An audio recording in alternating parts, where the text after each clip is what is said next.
What happens when Hollywood steps into a world it didn't build? Tokyo Drift gave us a rare answer, one rooted in raw truth. Beneath the glowing lights and high-speed chaos were real stories. Pride, pain, and the people who lived drifting long before it hit the big screen. This wasn't just a movie about cars, it was a look into a culture. In this video, we'll uncover every layer of Tokyo Drift. Don't forget to subscribe for more updates. No map, no safety net, just guts and gasoline. Shooting in Tokyo wasn't easy. Filmmakers ran into strict regulations, tight surveillance, and very little wiggle room. So they did what street racers do when things get tough. They adapted. They grabbed shots on the fly, rushed scenes before getting kicked out. Sometimes, the line between movie making and real street trouble got thin. And when you watch those chase scenes, that edge you feel? It's not fake. It's the tension of being on borrowed time. A lot of the movie was shot in Los Angeles, dressed to look like Tokyo. But the energy? That was all Japan. The mindset, the intention, the attitude of people who drift not to impress, but because it's who they are. The Drift King brought the soul. Kiichi Tsuchiya didn't need an introduction in the drift world. Long before movies caught on, he was carving lines into mountain roads with nothing but tires and instinct. He came on as a technical advisor. But what he really brought was soul. He didn't just choreograph slides, he gave drifting its heartbeat. Every scene with a drift had his fingerprint on it. It wasn't about being flashy. It was about telling a story through motion. Every car, every turn, every loss of traction had to mean something. He even showed up in a quiet cameo as a fisherman. Just a nod, a reminder that the legend was watching. The real stars wore helmets.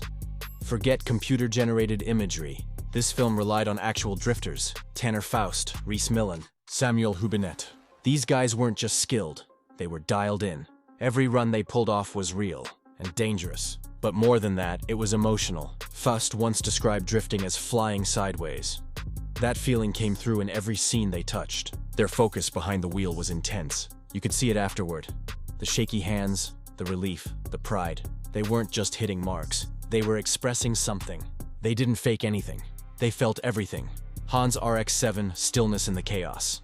When Hans' Veilside RX-7 hit the screen, it didn't shout. It didn't have to. The design was smooth. That iconic orange and black finish, pure style. But the car's voice came through movement. It glided, it whispered confidence. Underneath the hood, the twin-rotor 13B Roo engine made it light, sharp, lethal. But it wasn't just performance. It was personality. Hans' driving reflected his mindset.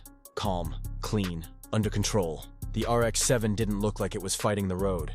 It looked like it belonged there. That car wasn't just his ride. It was his reflection. Sean's Evo 9. From outsider to contender. Sean didn't walk into Tokyo with drift skills. He had grit but no rhythm. His Evo 9 wasn't made for drifting. So they ripped it apart and rebuilt it into something new, just like Sean himself. Every time he failed a drift, it was personal. Not just a missed move, but a missed connection. And slowly he started learning. Not by reading manuals, but by feeling the road. What you saw on screen was a kid becoming a driver. Not because he wanted fame, but because he wanted to belong. To earn respect from the streets. The S15, a fighter with a borrowed heart. At the climax, Sean showed up with something different, a Nissan Silvia S15, but under the hood, a Mazda Rotary, a Nissan body, a Mazda heart. That raised some eyebrows, but it worked.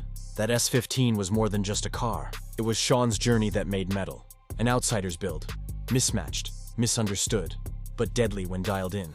And when it moved, it wasn't just a race. It was rhythm.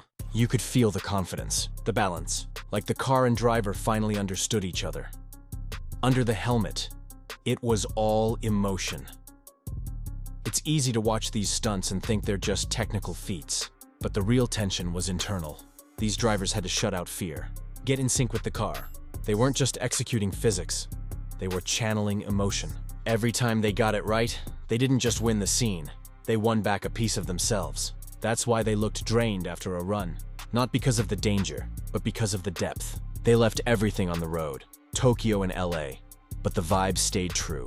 Shooting in Tokyo brought too much heat, so the team recreated it in LA. But they didn't fake the feel. They brought in real Japanese drifters, real underground energy. The background cars, the spectators, many were part of the real scene. That's why it didn't feel like a studio. It felt like a garage meet on the edge of the city. Controlled chaos, unspoken rules, shared respect. You could fake the skyline, but you can't fake culture. Tokyo Drift wasn't a side story, it was the soul.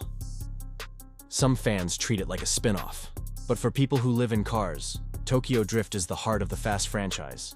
It stripped away the noise and focused on the driver-car connection. No global heists, no tanks or spaceships, just tires, pride, and the people who risked it all for one perfect slide. The legacy it leaves? Still burning. Every time Han shows up in later films, that quiet energy returns. Every time a car goes sideways, the roots trace back here. Why drifting hits different? It's not just about losing grip, it's about finding flow. A good drift isn't chaos, it's control at the edge. The balance between fear and focus. The surrender to something bigger. That's why it speaks to people. Because it's not about going fast. It's about feeling everything and letting go. Tokyo Drift caught that emotion in every scene. It showed how driving, when done right, isn't just movement, it's meaning. The final word.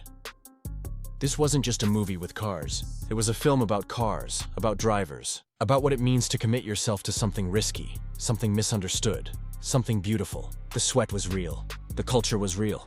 The emotion was real. That's why Tokyo Drift still hits. You've seen the pride, the scars, the unspoken stories behind every drift. But now it's your turn. If no one told you the rules, what would you build? What would drive you, not for fame, but for meaning? Drop your favorite Tokyo Drift moment in the comments and tell us what fuels your passion. If this story hit home, like and comments. We've got more truths coming from the roads where legends are made.